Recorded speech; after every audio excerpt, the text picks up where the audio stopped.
Well, there's been a lot of talk lately about whether this latest pullback in gold and silver means the move is running out of steam, especially with all the noise around Iran, the Strait of Hormuz, miners, and what the next few weeks might look like.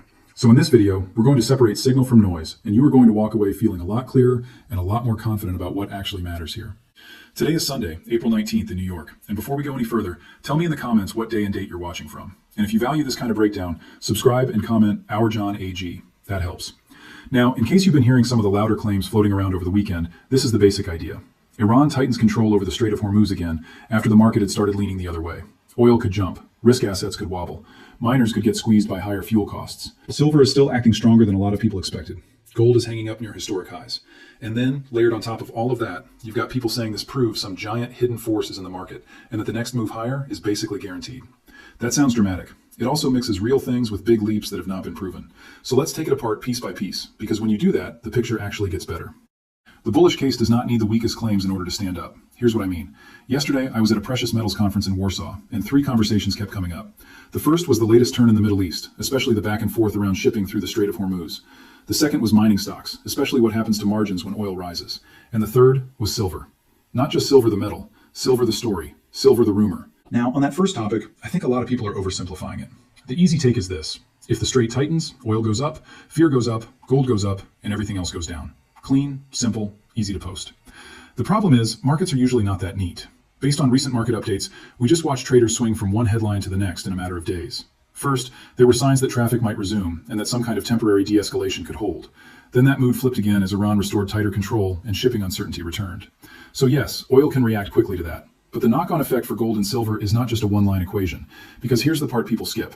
Higher oil can support safe haven demand, sure, but higher oil can also keep inflation concerns alive, which can keep real yields firmer for longer, and that can slow down the very metals trade people expect to explode overnight. So if you're using a headline map that says oil up always equals metals straight up, I think that's too shallow. Gold doesn't move because one thing happened. Gold moves because the market starts repricing the whole policy path. That distinction matters.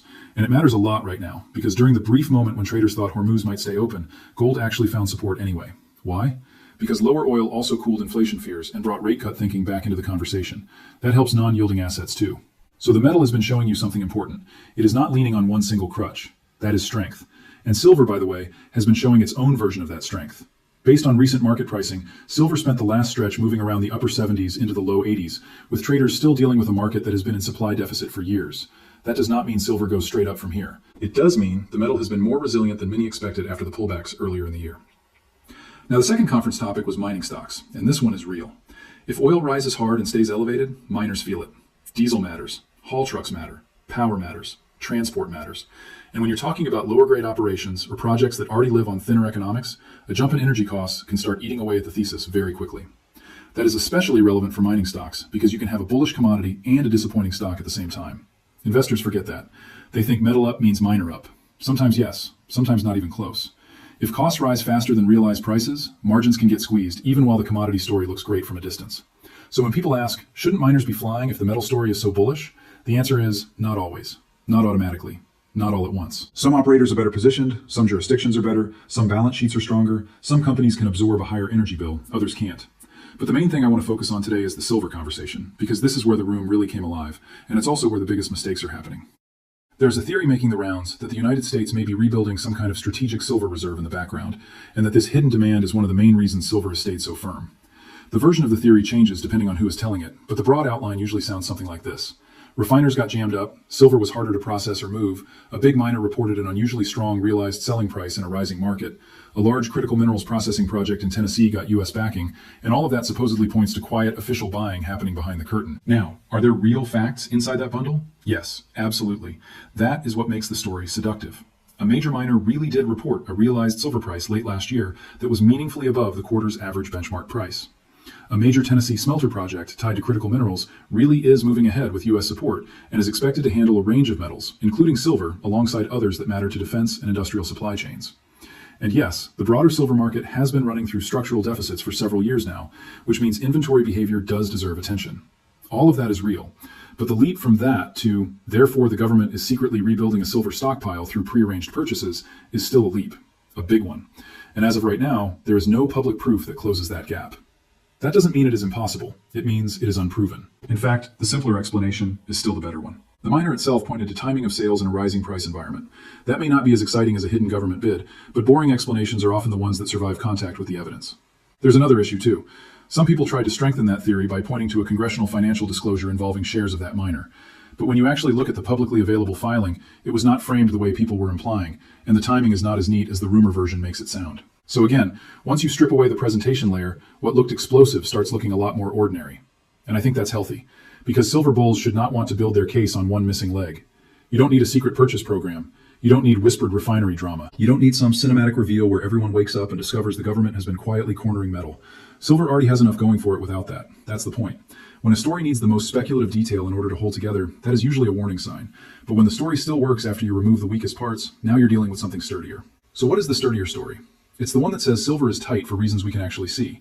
Industrial demand has stayed important. Supply has not kept up the way the market once expected. Stock drawdowns have been meaningful over the last few years. Gold has been leading the monetary side of the trade higher. And if the macro setup starts leaning in the right direction again, silver doesn't need a conspiracy. It just needs time, attention, and the right policy backdrop. Which brings us to the real heart of this. Because my message in Warsaw was not really about whether one weekend headline sends futures one direction or another on Monday morning. It was not mainly about whether miners get squeezed by oil, and it was definitely not about hanging the whole silver thesis on a claim that no one can fully document. The real message was bigger than that. It was about the one condition that has repeatedly mattered most for gold and silver over the long run: real interest rates. That is the center of gravity here. And if you understand that, a lot of the noise starts to fall away. Now, before we go further, let me say this very clearly. I do not think every war headline is meaningless. I do not think politics are meaningless. I do not think shipping disruptions are meaningless. Of course they matter. They can move markets, change expectations, and hit sentiment very quickly. But the reason some of those moves last and some fade almost immediately usually comes back to the same thing. Does the event change the path of growth, inflation, liquidity, and rates in a lasting way? That's the test, not the headline itself, the policy consequence. So if you want to know whether this bull market in precious metals still has room, we need to zoom out. Not a little, a lot. Our story really starts with the post-war monetary order, when the dollar sat at the center of the system and gold was fixed at a set official price. That arrangement worked for a while because confidence held. But over time, too many claims piled up on top of too little restraint. More dollars moved around the world than the underlying gold link could comfortably support, and eventually the stress became impossible to ignore. When the formal link between the dollar and gold was broken in the early 70s, that did not magically make gold valuable. What it did was remove the old lid. It forced the market to reprice the meaning of paper money without the same anchor attached. And once that repricing started, it was violent. Not in a straight line, but violent. Gold ran, silver ran, inflation heated up. The system tried to defend itself. Rates were pushed higher. There were pauses. There were sharp pullbacks. There were moments when people thought the move was finished. But the deeper problem had not actually gone away because policy had not fully restored trust in real returns. That is the key phrase. Real returns. Not nominal returns. Real returns. You can offer someone a yield and still make them poorer if inflation is eating even more than the yield is giving back. And when that happens, cash starts losing its shine. Bonds start losing their comfort. Savers start looking around. Some move into real estate, some into commodities, some into equities, some into gold and silver. But the common thread is the same. They no longer trust idle money to protect purchasing power. That is what negative real rates do. They don't just change a chart, they change behavior. And behavior is what drives trends. Eventually, in the early 80s, the United States was willing to do what it took to restore confidence. Rates were pushed high enough and held there hard enough that people could once again earn a genuine real return without having to hide from the currency. Once that happened, the pressure came off precious metals. The dollar regained stature, capital came back, and for a long time gold and silver became easy to dismiss again. That part matters too because it tells you something important. Precious metals do not require permanent chaos to work. They require policy settings that make holding money less rewarding in real terms. That's a more precise statement, and it's much more useful. Fast forward to the turn of this century, and you can see the next big shift. The old confidence started cracking again. Growth stumbled. The tech bubble broke. The response was easier policy, lower rates, more accommodation. And once the real return on safe cash began to thin out again, hard assets started waking up. Not just gold, not just silver, a whole range of real things. That cycle fed into housing, it fed into broader asset inflation. And then, after the financial crisis, the playbook got even more extreme. Rates were crushed, balance sheets expanded. Temporary measures became semi-permanent habits. Every time the system hit stress, the answer leaned in the same direction. Easier, bigger, more liquidity. And the market learned something from that. It learned that policymakers hate pain. Not the kind of pain required to fully reset a debt-heavy system. So investors adapted. They stopped treating every tightening phase as permanent. They started asking how long until the next rescue. And every time that question returned, gold and silver regained relevance. Now here's where I want to challenge one of the more careless claims being thrown around today. You'll hear people say negative real rates are already back, right now, full stop, and therefore the next explosive move is immediate. I don't think that's accurate. The standard market-based measure for the 10-year U.S. real yield is still positive, around the 2% area, not already below zero. That matters. Precision matters. If we're going to be bullish, let's be bullish honestly. The setup does not require pretending we are already at the destination. We are not. What I do think is happening is that the ground is shifting underneath that number, and that is where things get interesting. Based on recently published numbers, U.S. debt is sitting just shy of $39 trillion. That is not some fringe estimate. That is the scale we are dealing with now. At the same time, the Federal Reserve ended balance sheet runoff late last year and moved into reserve management purchases to keep reserves ample. Now, that does not automatically mean secret monetization, and I want to be fair about that. Officials have framed it as plumbing, not panic. Fine, maybe it is plumbing. But plumbing still tells you something about the building. It tells you the system needs support. And when you combine that with a debt load this large, an economy that cannot tolerate very high financing costs forever, and a political class that has made promises extending well into the future, you start to understand why so many people believe real returns are going to get squeezed again over time. Not because someone wants to be dramatic, because the math narrows the options. This is where a lot of the precious metals conversation goes wrong. People jump straight from, the system has problems, to, therefore collapses tomorrow morning. I don't think that helps. Systems like this can stretch for a long time. They can absorb a lot. They can be patched, reworked, papered over, and carried forward much longer than people expect. But surviving is not the same as healing, and rolling the debt machine forward is not the same as restoring sound money. That distinction matters too. If developed economies keep choosing the path of least resistance, then the likely future is not some instant Hollywood ending. It is a slower grind where real purchasing power keeps getting negotiated away. A bit here, a bit there. One rescue package, one easier policy pivot, one fiscal promise, one new reason not to let rates stay restricted for too long. That is enough. That alone is enough to keep the long-term argument for gold and silver alive. And there is another layer to this that I think gets underestimated. Central banks have been buying gold again for years. Not just during one panic, not just for one quarter. This has been a durable trend.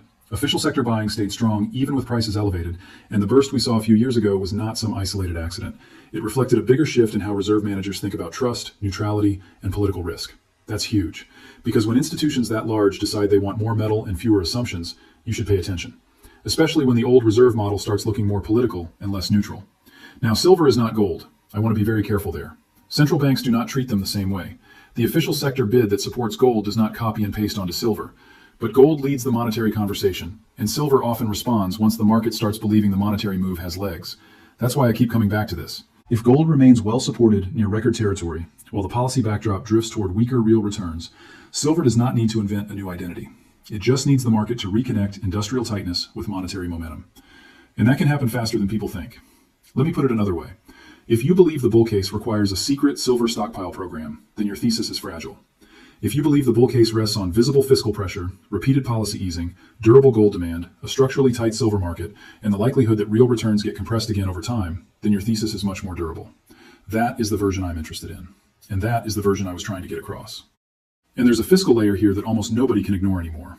Official projections on major retirement promises already show the strain building into the next decade. Not in some vague way, in a very direct way. The Old Age Trust Fund is still projected to hit depletion in the early 30s, after which incoming revenue would cover only part of scheduled benefits. That is not the same as saying checks disappear, but it does tell you the promises are larger than the cushion behind them. Why does that matter for gold and silver? Because it tells you future policymakers inherit fewer pleasant options. They can cut, they can tax, they can borrow, they can inflate. Usually they choose some mix of all four. And when a country carries that kind of fiscal burden, fully restoring rich real returns to savers gets politically harder, not easier. That is the bigger backdrop. Not this tweet, not that rumor, that backdrop.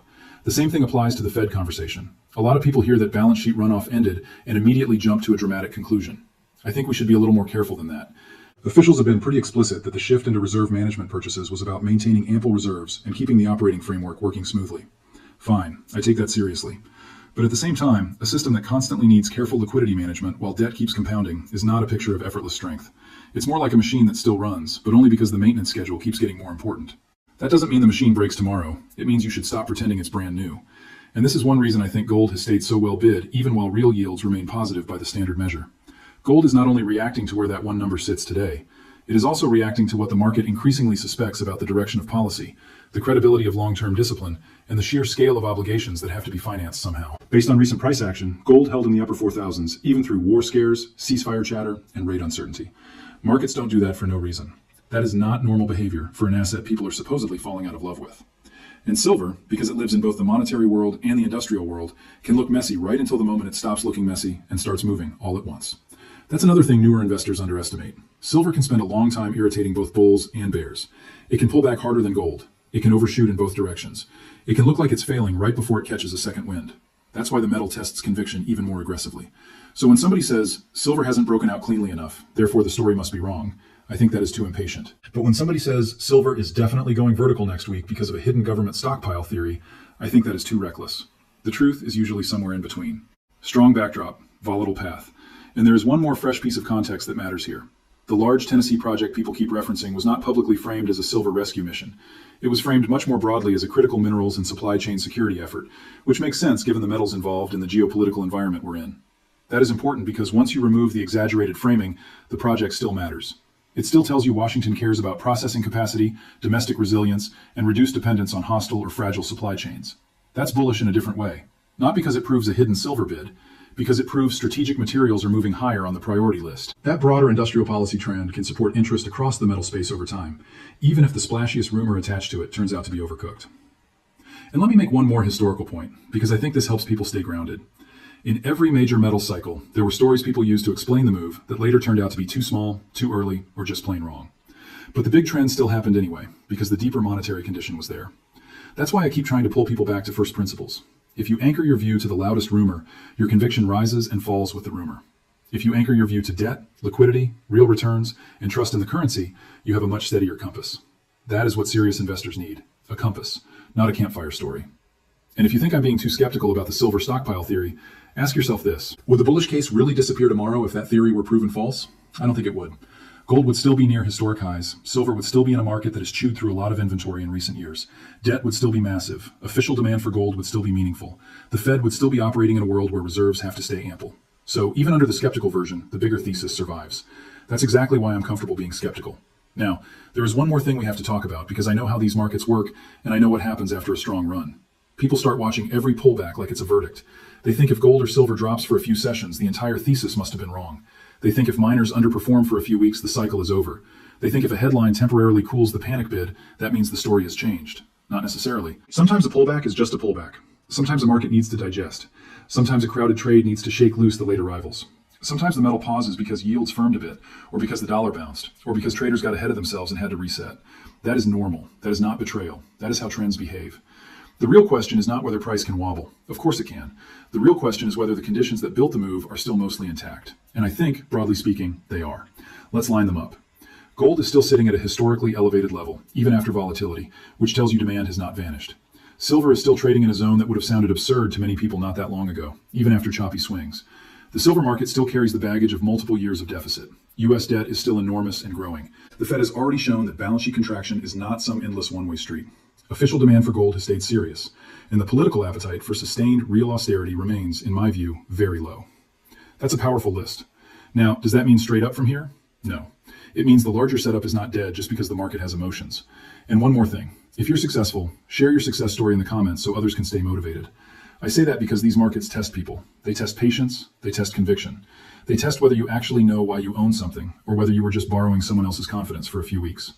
And sometimes hearing from another investor who stayed disciplined and did well is more useful than any fancy macro chart. So if you've had a win by staying patient, tell people what you learned. Now, let's come back to the present moment.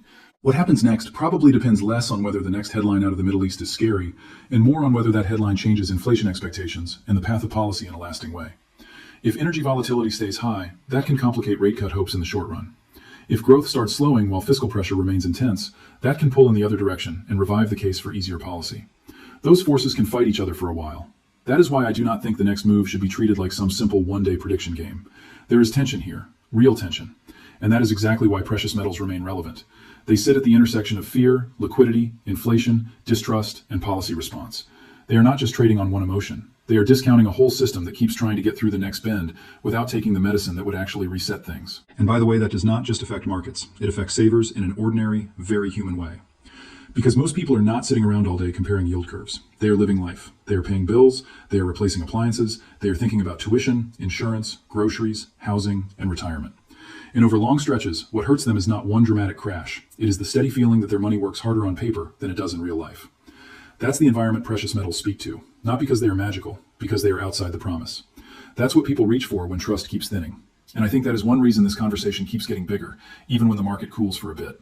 People are not just chasing price anymore. They are trying to understand what kind of world they are saving in. That is a deeper question, and it's not going away. Now, if you want the shortest possible version of my view, it's this.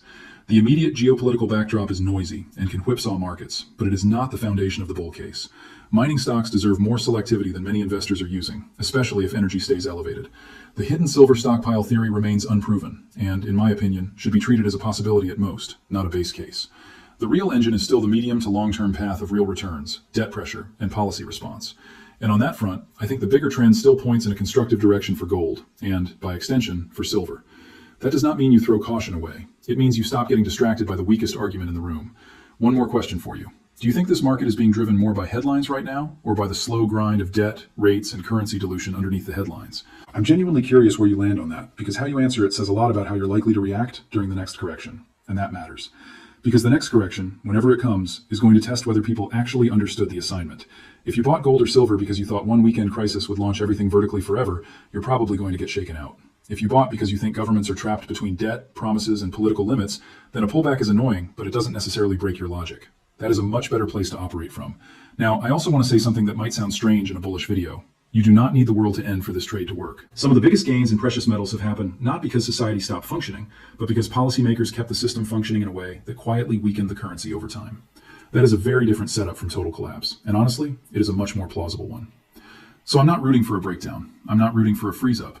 I'm not rooting for some grand failure where nobody knows what anything is worth. That kind of event would hurt ordinary people and create distortions metals investors almost never think through carefully enough. What I'm saying is simpler.